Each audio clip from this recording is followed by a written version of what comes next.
மனிதன் இயற்கையோடு ஒன்றி வாழ்ந்த காலத்தில் நிலம், நீர், நெருப்பு, காற்று, ஆகாயம் என்று இதனை பஞ்சபூதங்களாய் வகைப்படுத்தி வழிபட தொடங்கினான்.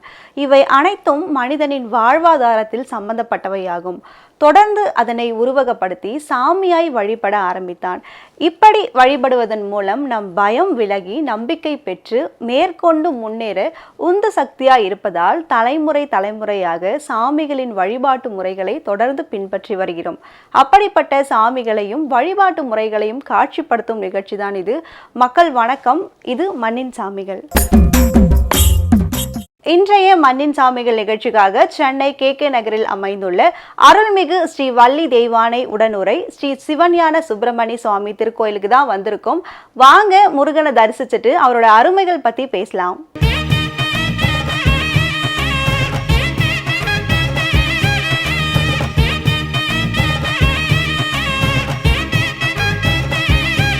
அருள்மிகு ஸ்ரீ வள்ளி தெய்வானை உடனுரை ஸ்ரீ சிவஞான சுப்பிரமணிய சுவாமிக்கு அபிஷேகமும் ஆராதனையும் நடக்க இருக்கு. வாங்க அதை பார்த்துட்டு வரலாம்.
பொறிவே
அருள்மிகு ஸ்ரீ வள்ளி தெய்வானை உடனுரை ஸ்ரீ சிவஞான சுப்பிரமணிய சுவாமி திருக்கோவிலுக்கு அன்றாடம் வரக்கூடிய பக்தர்கள் முருகனை வழிபடுவதன் மூலம் அவங்க வாழ்க்கையில நடந்த அற்புதத்தை அவங்களே சொல்றாங்க. வாங்க அதை கேட்டு தெரிஞ்சுக்கலாம். பேர் ராமதாஸ்.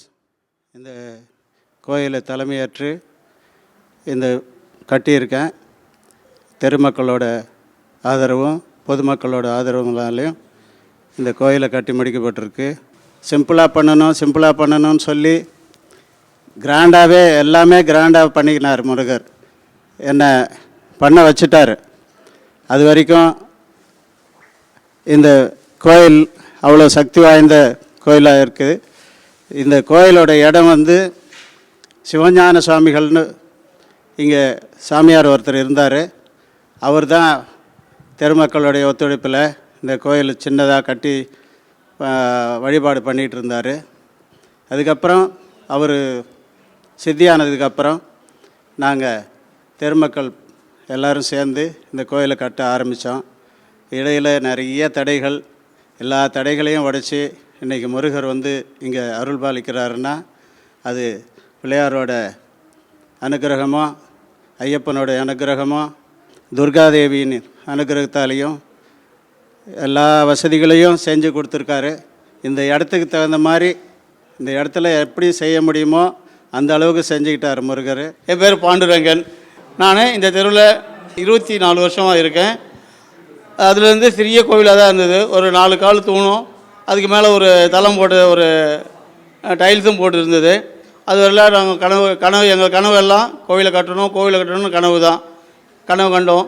ஆனால் இன்றைக்கி நிறைவேறிடுச்சு. சிறப்பாக இருக்குது. திருத்தணியில் என்ன மாதிரி இருக்கிற முருகன் அதே குடும்ப சமேதராக இங்கே காட்சி தருகிறார். எல்லாம் அல்ல முருகனை அனைவரும் தரிசனம் செய்து இந்த முருகன் அருளை பெற்றுமாறு வேண்டிக் கொள்கிறேன்.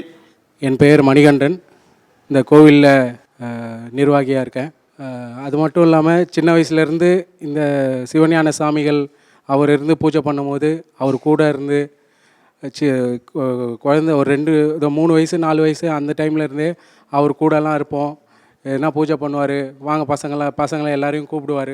மெயினாக அவருக்கு பசங்க தான் நிறைய பேர் அவர் கூடவே இருப்போம். அவருக்கு தேவையானதெல்லாம் செஞ்சு கொடுப்போம். அவரும் பூஜை முடிஞ்சதுன்னா பசங்களுக்கு தான் முதல்ல பிரசாதம் எல்லாமே கொடுப்பாரு. சுண்டல் வாங்கிட்டு வர சொல்லுவார். ஒவ்வொரு வீட்டில் ஒவ்வொரு பேர் பிரசாதம் செஞ்சு தருவாங்க. அது எல்லாத்தையும் வாங்கிட்டு வர சொல்லுவார். நெய்வேத்தியம் பண்ணுவார். எல்லாருக்கும் பசங்களுக்கு கொடுத்துட்டு அதுக்கப்புறம் தான் பெரியவங்களுக்கெல்லாம் கொடுப்பாரு. அது சிவஞான சுவாமிகள் படமும் நம்ம கோவிலில் வச்சுருக்கோங்க. கோவில் கட்டுமானம் பொறுத்த வரைக்கும் பார்த்தோன்னா அதில் என்ன விசேஷம்னா, நாங்கள் எதேச்சையாக பண்ணோம். கோயில் கோபுரத்துக்கு ஒரு டிராயிங் வரைஞ்சி கொடுத்தாங்க, ஸ்தபதியை வரைஞ்சி கொடுத்தாங்க. அவங்க ஒரு ஹைட்டு ஸ்டிபுலேட்டட் ஹைட்டு 13 அடி வைக்க சொன்னாங்க. அகலம் நீளம் எல்லாம் அப்படியே தான் இருக்கணும். ஹைட்டை வேணால் நீங்கள் அதிகப்படுத்திக்கலாம். தேவைன்னா ஹைட்டை அதிகப்படுத்தி கோபுரம் மேலே தெரிகிற மாதிரி காமிச்சிட்டு பண்ணலாம் அப்படின்னாங்க. ஆனால் நாங்கள் வெளியில் உள்ள கோபுரம் இருந்தாலும் வெளியிலேருந்து பார்க்க முடியாது. முன்னாடி ராஜகோபுரம் கட்டிக்கலாம், பின்னாடியும் அந்த டிராயிங்கில் எப்படி இருக்கோ அதே மாதிரி கோபுரம் பண்ணிக்கலாம் அப்படின்னு நாங்கள் எதாச்சியாக முடிவு எடுத்து பண்ணோம். கோபுரமும் உள்ளே அமைஞ்சுது. கோபுரத்துக்கு துவாரமும் அறுகோண வடிவில் கொடுத்துருக்கோம். கோபுரத்துக்கு துவாரமும் இது எல்லாம் முடிஞ்ச பிறகு ஒருத்தர் சொன்னார், கோவில் விமானத்தோட நிழல் பக்கத்தில் இருக்கிற வீடுங்களில் படக்கூடாது அப்படின்னு ஒரு ஆகம விதி இருக்குது அப்படின்னு சொன்னார். நாங்கள் அந்த ஒரு விஷயத்தெல்லாம் எங்களுக்கு தெரியாது. அதை நினச்சோம், நாங்கள் பண்ணல. ஆனால் கோபுரம் இப்போ கோபுரத்தோட நிழல் கோவில் உள்ளே தான் விழுமே தவிர பக்கத்தில் இருக்கிற எந்த வீட்லேயும் விழாது. அது சுவாமி இங்கே வரும்போதே யாருக்கும் எந்த ஒரு இடையூறும் இல்லாமல் யாருக்கும் எந்த ஒரு கஷ்டங்களும் கொடுக்காம வந்திருக்காருன்றதுக்கு இது ஒரு உதாரணம். ஒரு பாப்பா காலேஜ் முடிச்சுட்டு வேலைக்கு ட்ரை பண்ணிகிட்டு இருந்தா ஒரு 3-4 மாதமாக. வாரம் செவ்வாய்க்கிழமை விளக்கு போட்டு போயிட்டு இருந்தது அந்த பாப்பா. அவங்களுக்கும் இப்போ நல்லா வேலை கிடச்சிருக்கு. அதுவும் இன்டர்ன்ஷிப் மேல் படிப்போடு சேர்த்து அந்த வேலை ஒரு காலேஜில் அசிஸ்டன்ட் ப்ரொஃபஸராக சேர்ந்துருக்காங்க. கூடவே பிஹெச்டிக்கும் அப்ளை பண்ணியிருக்காங்க. அந்த மாதிரி அவங்களுக்கு ஒரு வாய்ப்பு கிடச்சிது. இன்னும் நிறைய சொல்லிகிட்டே போகலாம். எனக்குமே குழந்தை பாக்கியத்துக்காக நாங்கள் வேண்டிக்கிட்டு இருக்கோம். அதையுமே சீக்கிரமாக சாமி நிறைவேற்ற போகிறாரு அப்படின்ற ஒரு நம்பிக்கையோடு நாங்கள் காத்துட்ருக்கோம். வணக்கம், என் பேர் பாரதி கணேஷ். இந்த முருகரோட சிறப்பு என்னன்னு கேட்டிங்கன்னா, இவர் வந்து எப்பயுமே சிரிச்ச முகமாக தான் இருப்பார். இவரை வந்து நான் வந்து பார்த்து இவர்கிட்ட ஒரு திருப்புகழ் பாடினேன். அப்போ வந்து பார்த்திங்கன்னா கண் திறந்து எங்களை பார்த்தாரு. அந்த ஃபோட்டோஸும் நான் இன்றைக்கி வச்சிட்ருக்கேன் நான். இவர்கிட்டேருந்து ஒரே ஒரு ஆசீர்வாதம் என்னன்னு கேட்டிங்கன்னா, யார் வந்து என்ன வரத்தை கேட்டாலும் அவர் வந்து அள்ளி கொடுப்பாரு. அருள் என்னன்னு கேட்டிங்கன்னா, அவர் பூ போடுவார். எனக்கு வந்து அந்த பாக்கியம் கிடச்சிது. நான் கண்குளராக பார்த்தேன். முருகனே நேரில் பார்த்தேன் நான். என் கூட வீட்டுக்கு வருவார், என் கூட நல்லா பேசுவார். அவர் வந்து எங்கள் அப்பா, என் கூட எங்கள் அப்பா அவர் எனக்கு. இந்த கோயிலோட மகிமை என்னன்னு கேட்டிங்கன்னா, நான் ஊருக்கு போகும்போது அப்பா நான் பார்க்க முடியல, அப்போ நான் ஊருக்கு கிளம்புறேன்னு சொல்லிவிட்டு நான் உங்களை வாட்ஸ்அப்பில் பார்த்துக்கிறேன்னு சொல்லிட்டு நான் போயிட்டேன். இந்த படிக்கட்டில் நான் நிற்கிறேன். மேலேருந்து பூ வந்து என்னோடய 2 கையிலையும் வந்து விழுந்ததுங்க. அது வந்து இந்த குருக்கள் ஐயா பார்த்தார். பார்த்துட்டு அம்மா உனக்கு முருகன் உன் கூடயே இருக்கிறாரு சொல்லிட்டு சொன்னாங்க. அந்த மாதிரி அற்புதம்லாம் இங்கே நிறைய நடந்திருக்கு. அதே மாதிரி நிறைய வேண்டுதல் வச்சுருக்கேன் நான். என் கஷ்டத்தை கொஞ்சம் தீர்க்கணும்னு சொல்லிட்டு அவர் கொஞ்சம் கொஞ்சம் பண்ணிகிட்டு இருக்காரு. இவரை நம்பி வாங்க, இந்த முருகரை நமக்கு தேவையான அருள் நிறைய கொடுப்பாரு. சிரிச்ச முகமாக நம்மளை வரவேற்பார் அவர். அதுதான் இவரோட ப்ளஸ்ஸே அவர் தான். என் பேர் ஜெயந்தி. நான் இங்கே தான் எம்ஜிஆர் நகரில் இருக்கேன். இந்த கும்பாபிஷேகம் ஆனதுலேருந்து நான் வந்துட்டுருக்கேன். எனக்கு இது பெரிய வரமாக இருக்குது இந்த கோவில். எனக்கு இங்கே வந்தது, எனக்கு முருகரை வந்து நான் நேரடியாக அவரை பார்த்து பேசுகிற மாதிரி இருக்குது. எனக்கு ரொம்ப சந்தோஷம் இருக்குது. என் லைஃப்பில் எல்லா விஷயமும் அவர் தான் எனக்கு நடத்தி கொடுத்துருக்காரு. எல்லாமே என் லைஃப்பில் ஆரம்பத்துலேருந்து எல்லாமே அவர் தான் எனக்கு. நான் சின்ன வயசுலேருந்து எனக்கு முருகர் தான் என் கூட. இந்த கோயில் ரொம்ப நல்லா இருக்குது. உள்ளே வரும்போதே எனக்கு ரொம்ப சந்தோஷமாக இருக்குது. எல்லாம் 6 படை வீடும் இங்கே தான் இருக்குது. நீங்கள் எங்கே சின்ன திருச்செந்தூர் முருகன், திருப்பரங்குன்றம் எல்லாமே இது உள்ளே இருக்குது. நீங்கள் அவர் நம்ம பார்க்கும்போது நம்மளை சிரிச்சுக்கிட்டே பார்க்குறாரு. எனக்கு அது ரொம்ப சந்தோஷமாக இருக்குது. வந்ததுக்கு நல்ல திருப்தியாக ரொம்ப சந்தோஷமாக இருக்குது. இந்த தெருவில் இருக்கவங்க எல்லாருமே ரொம்ப ஒத்துழைப்பாக இந்த கோவிலில் பண்ணுறது இன்னும் நல்லா இருக்குது. அதே மாதிரி நான் ஒரு வேண்டுதல் வச்சுருக்கேன். கண்டிப்பாக அது எனக்கு நடத்தி கொடுப்பாரு, எனக்கு நம்பிக்கை இருக்குது. அவர் லைஃப் அவர் தான் எனக்கு எல்லாமே. சின்ன சின்ன முடிக்கையா சிங்காம முடிக்கையா தமிழ் பேசும் சிங்கள் கொஞ்சி கொஞ்சி தமிழ் பேசும் சிங்கள் வேலாம. என் பேர் குணா. நான் எம்ஜிஆர் நகரில் தான் இருக்கேன். நாங்கள் கொஞ்சம் காசு வந்து மற்றவங்களுக்கு கொடுத்துட்டோம். அவங்க வந்து கொடுக்க மாட்டேன்னு சொல்லிகிட்டு இருக்காங்க. அப்புறம் இங்கே வந்து கும்பாபிஷேகம் ஆனதுக்கப்புறம் நான் வந்துட்டு முருகர்கிட்ட வேண்டின பிறகு இப்போ சொல்லியிருக்காங்க தரேன் கொஞ்சம் கொஞ்சமாக அப்படி சொல்லியிருக்காங்க. அவர் நிறைவேற்றி வச்சாருன்னா ரொம்ப சந்தோஷம். வணக்கம், என் பெயர் சிவன்யா. நான் அம்பத்தூர் அரிமா சங்கம் நடுநிலைப்பள்ளியில் 4ஆம் வகுப்பு படிக்கிறேன். நான் இப்போது முருகனை பற்றி ஒன்று சொல்ல போகிறேன். முருகன் எங்களுக்கு ரொம்ப பிடித்தவர். அவரோட ஆசீர்வாதம் எப்பவுமே எங்கள்கிட்டயும் இருக்கும். எங்களோட கஷ்டத்தை அவர் எப்பவுமே போக்குவார். அவருக்காக நான் டெய்லியும் இந்த கோயிலுக்கு வரேன். நான் எப்பவுமே இந்த கோயிலுக்கு வராமல் இருக்க மாட்டேன். நான் டெய்லியும் வரணும்னே நான் இங்கே டெய்லியும் அவரை பார்ப்பேன். அவர் டெய்லியுமே எனக்கு என் கண்ணுக்கு மட்டும் தெரிவார். எனக்கு நிறைய என்கிட்ட பற்றி சொல்லியிருக்கார் என் கனவில். அதனால் நான் அவரை பற்றி சொல்ல வந்திருக்கேன். முருகன் எங்களுடைய சுவாமி. அவரை நாங்கள் எப்போதும் எங்கள் கூடயே வச்சுப்போம். முருகனை பற்றி ஒரு சின்ன மந்திரம். உருவாய் அருவாய் உளதாய் இளதாய் மறுவாய் மலராய் மணியாய் ஒளியாய் கருவாய் உயிரா கதியாய் விதியாய் குருவாய் வருவாய் அருள்வாய் குகனே. நன்றி. அருள்மிகு ஸ்ரீ வள்ளி தேவானை உடனுரை ஸ்ரீ சிவஞான சுப்பிரமணிய சுவாமி திருக்கோவிலின் அர்ச்சகர் கோவிலின் வரலாறு பற்றியும் முருகனின் சிறப்புகள் பற்றியும் விளக்கமா சொல்றாரு. வாங்க அதை என்னன்னு கேட்டு தெரிஞ்சுக்கலாம். ஹரி ஓம். எல்லாருக்கும் நமஸ்காரம். என் பேர் ராஜேஷ் குமாரசாமி. நான் இங்கே சென்னையில் தான் இருக்கேன். இந்த கோவிலில் நான் முறை பார்க்க வந்தது ரொம்ப வித்தியாசமான முறையில். என்னோடய தம்பியோட ஆகம் இங்கே இருந்தது. நாங்கள் சாயரட்சியில் எங்கள் பிள்ளையார் கோயிலில் முறை பார்த்துட்டு இப்படி போகும்போது இந்த கோயில் பார்த்துட்டு போவோம். என்ன ஒரு ஈர்ப்போ தெரில. இந்த சுப்பிரமணிய சுவாமியை வாசலில் பார்க்கும்போது இடும்பனை பார்க்கும்போதே அவ்வளோ பெரிய சுவாமி. அவர் பார்த்து அவ்வளோ அழகாக அருமையாக கட்டியிருப்பாங்க. அதை பார்த்த உடனே அப்படி ஒரு ஈர்ப்பு இந்த கோவிலோட அம்சம். அதில் ஈர்ப்பாகி நாங்களாக வந்து இந்த கோவிலில் வந்து பூஜை பண்ணுறதுக்காக கேட்டோம். அவளும் சரின்னு சொல்லி ஒப்புத்துட்டு நாங்கள் இந்த கோயிலுக்கு முறை எடுத்து வந்தோம். எங்களால் வேறு ஒரு சில விஷயங்கள்னால எங்களால் கும்பாபிஷேகம் அந்த கோயிலுக்கு பண்ணி வைக்க முடியாமல் போச்சு. ஆனால் அதுக்கடுத்த மறுநாள்லேருந்து மண்டலாபிஷேகத்தன்னைக்கு நாங்கள் இந்த கோவிலில் பூஜை முறை எடுத்துக்கிட்டோம். இன்னைய வரைய சுவாமியோட திருக்கருணை தன்னைத்தானே சுவாமி பூஜை பண்ணுற மாதிரி எங்களை வச்சு அந்த வேலையை வாங்கிக்கிறார். அந்த மாதிரி ஒவ்வொரு நாளும் ஒவ்வொரு அலங்காரத்தில் சுவாமி ரொம்ப திருப்திகரமாக வரவங்க எல்லாரும் எவ்வளோ கஷ்டத்தில் வந்தாலும் அந்த கஷ்டமெல்லாம் போக்கி மன நிறைவோட சுவாமியை பார்த்த உடனே அந்த மகிழ்ச்சியில் சந்தோஷமாக போகிற மாதிரி ஒரு அலங்காரத்தை எங்கள் கையில் கொடுத்து நடத்திக்கிட்டு அந்த மாதிரி எங்களை ஒரு முறை பண்ண வைக்கிறார். இந்த கோவில் காத்தால் 6 மணிக்கு ஆரம்பிச்சதுன்னா 10 மணி வரை இருக்கும். சாயரட்சில் அதே மாதிரி 5:30 மணிக்கு ஆரம்பிச்சதுன்னா 9 மணி வரை உண்டு. 2 காலமும் அபிஷேகம் உண்டு. காலையில் ஒரு 7:30 மணி போலையும் சாயங்காலம் ஒரு 6:30 மணி போலையும் அபிஷேகம் உண்டு. இந்த கோவிலில் உற்சவங்களில் பார்த்தீங்கன்னா ஆடி கிருத்திகை உற்சவம் உண்டு, தை பூசம் உண்டு, பங்குனி உத்திரம், முருகனுக்கான எல்லா விசேஷங்களும் உண்டு.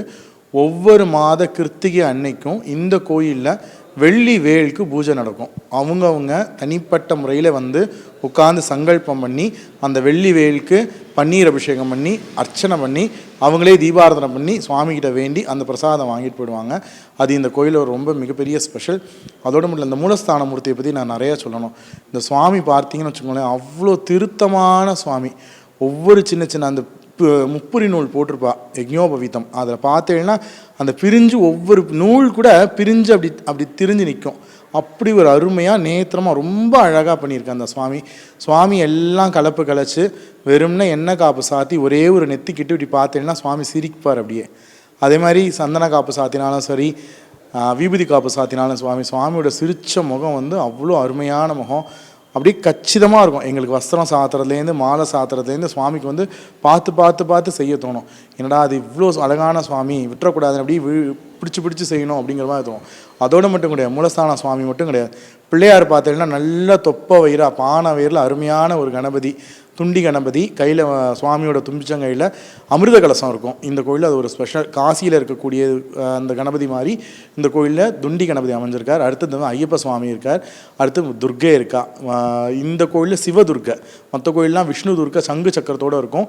ஆனால் இந்த கோயிலில் மான் மழுவோட சிவதுர்கை இருக்கும். அது இந்த கோயிலில் ரொம்ப விசேஷம். அதனால் எவ்வளோ கஷ்டம் இருந்தாலும், மன கஷ்டம் இருந்தாலும், பண கஷ்டம் இருந்தாலும் வாங்க சுவாமியை கையெடுத்து கும்பிட்டு நெல்லுங்க. கண்டிப்பாக அவங்களோட குறைகள்லாம் தேஞ்சு போயிடும். அதே மாதிரி வளரக்கூடிய விஷயங்கள்லாம் நம்ம வளர்பிறையில் செய்வோம். ஆனால் இது தேய்பிறையில் இருக்க மாதிரி மேற்க பார்த்துருக்கறனால தேயக்கூடிய கஷ்டங்கள்லாம் கொடுக்கக்கூடிய சுவாமி. அதனால் எல்லாரும் வந்து உங்களோட கஷ்டத்தை போக்கி சந்தோஷமாக வாழணும். என் பெயர் சிவசோபன் பாபு. நான் இந்த கோவிலில் அர்ச்சகராக முறை பார்த்துட்டு இருக்கேன். கல்யாண தடை உள்ளவர், குழந்தை பாக்கியம் பிரார்த்தனை செய்கிறவர் இங்கு பிரார்த்தனை செஞ்சு அதிசீக்கிரமாக சுவாமி அதை நடத்தி சுவாமியோட கிருபா கடாட்சம் அவங்களுக்கு அதிசீக்கிரமாக நடந்தேறி இருக்கு. அவர்களும் சீக்கிரமாக வந்து எங்களுக்கு இப்படி நடந்திருக்கு சுவாமி, நாங்கள் பிரார்த்தனை வச்சோம், அது சீக்கிரமாக எங்களுக்கு நடத்தி தந்திருக்கார் சுவாமி, அதுக்காக நாங்கள் சுவாமிக்கு மாலை சாத்துறோம், நன்றி சொல்கிறதுக்காக வந்திருக்கோம் அப்படின்னுட்டுலாம் எங்ககிட்ட சொல்லியிருக்காங்க. திவ்ய தரிசனமாக எல்லாருக்கும் காட்சி தருவார். சுவாமி ரொம்ப நேத்திரமாக இருக்காரே, இவ்வளோ கருணை புரியும் மனம் கொண்டு சுவாமி எல்லாருக்கும் திவ்ய சேவை புரிஞ்சிட்டு இருக்கார் இந்த க்ஷேத்திரத்தில். ஆகையினால் அனைத்து மெய்யன்பர்களும் இங்கே ஆலயத்துக்கு வந்து சுவாமியை தரிசனம் செய்யும்படி கேட்டுக்கொள்கிறோம். என்னுடைய பெயர் பாலச்சந்திரன். 15ஆவது இருக்க திருச்செந்தூர்மன் கோயிலில் நான் சர்வீஸ் பண்ணிட்டு இருந்தேன் 1.5 வருஷம் 2 வருஷமாக. அப்போ முருகன் சொன்னார், நேரம் உங்கள் ஆற்றுக்கு ஏற்றாப்படியே வந்துடுறேன்டா, நீ நேரம் எனக்கு பண்ணின்ற எல்லாத்தையும் அப்படின்னார். அதனால் எனக்கு ஸ்ட்ரெயிட்டாக வந்திருக்கேன். எங்கள் ஆற்றுக்கு எய்த்தாப்பில் அவர் தான் இருக்கார். ஆனால் கார்த்தால சாயங்காலம் எப்போ முடிச்சாலும் அவர் மாத்திரம் முடிச்சு எழுந்து எல்லாம் செஞ்சுட்டு இருக்கேன். இன்றைய மண்ணின் சாமிகள் நிகழ்ச்சிக்காக சென்னை KK நகரில் அமைந்துள்ள அருள்மிகு ஸ்ரீ வள்ளி தேவானை உடனுரை ஸ்ரீ சிவஞான சுப்பிரமணிய சுவாமி திருக்கோவிலுக்கு தான் வந்திருந்தோம். வந்ததும் முருகனை தரிசித்தோம். அதற்கு அப்புறம் கோவிலுக்கு அன்றாடம் வரக்கூடிய பக்தர்கள் முருகனை வழிபட்டதன் மூலமா அவங்களுக்கு நடந்த அற்புதத்தை பத்தி அவங்களே சொன்னாங்க. அதையும் கேட்டு தெரிஞ்சுக்கிட்டோம். பின்பு கோவிலின் அர்ச்சகர் அவர்கள் கோவிலின் வரலாறு பற்றியும் முருகன் அருளை பற்றியும் சொன்னாங்க. அதையும் கேட்டு தெரிஞ்சுக்கிட்டோம். நீங்களும் அருள்மிகு ஸ்ரீ வள்ளி தேவானை உடனுரை ஸ்ரீ சிவஞான சுப்பிரமணிய சுவாமிகளை தரிசித்து அருளை பெற்றுக்கோங்க. மீண்டும் இதே போன்று மற்றும் ஒரு அருமையான நிகழ்ச்சியில் உங்களை சந்திக்கிறோம். நன்றி, வணக்கம்.